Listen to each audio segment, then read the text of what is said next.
hey, you're going to have good days and bad days. Remember, this is not a linear improvement.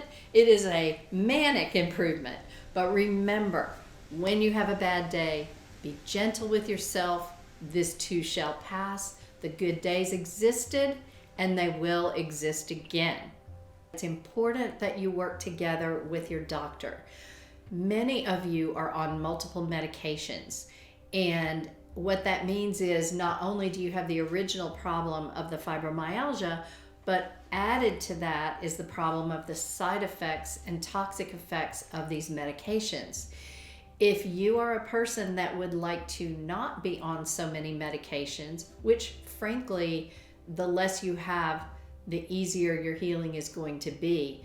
You cannot just come off of those on your own. You have to work with your doctor. I've had more than one person that had to take one bead of a capsule out every 2 weeks. That was the fastest either of those people could wean off the particular pain medications that they were on.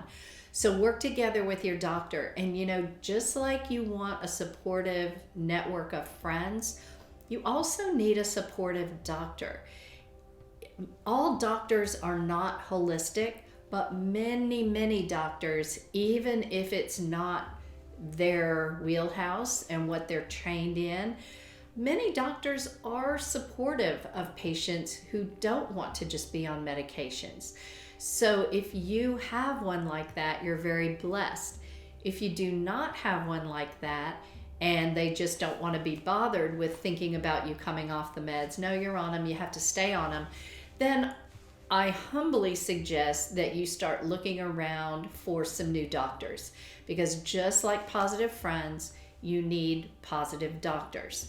There are many, and sometimes you just have to ask other people. Sometimes you have to ask around, doctors you do like. Hey, do you have a rheumatologist that maybe has the same kind of attitude that you have? Network to find the doctors that are going to be the most supportive of you in your healing process. And let your doctor direct you as you try to wean off of the medications that you're no longer interested in taking.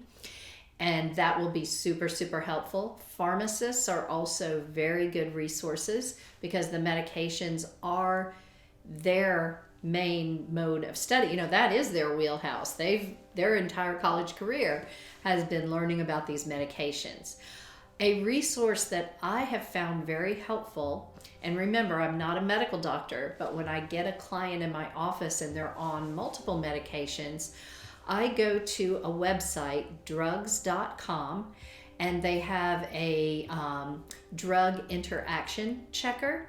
It's a great tool. You just enter the name of every medication, every prescription that you're on, and then once you get them all entered, you can check for interactions.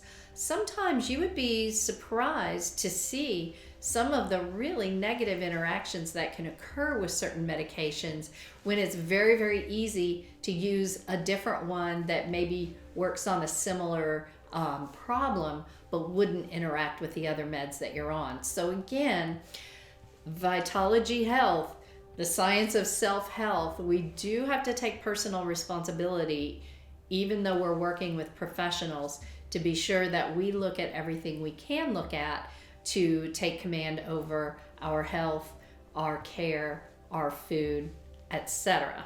And finally, it's really important to set some goals, set some desires that you have, because you do need to stay motivated. I talked about, out with the bad when it comes to news and negative people and things like that, but we have to end with the good with that as well. So many lovely podcasts, inspirational, spiritual, practical, tons and tons of positive input that you could be having into your life. So don't just cut the negative, but add some positive in too. It really does lift the mood. And remember, where the mind goes, the chi follows. Where the chi goes, the blood follows. So listening to these positive types of podcasts and videos and so forth will also help lift you up and help you do better.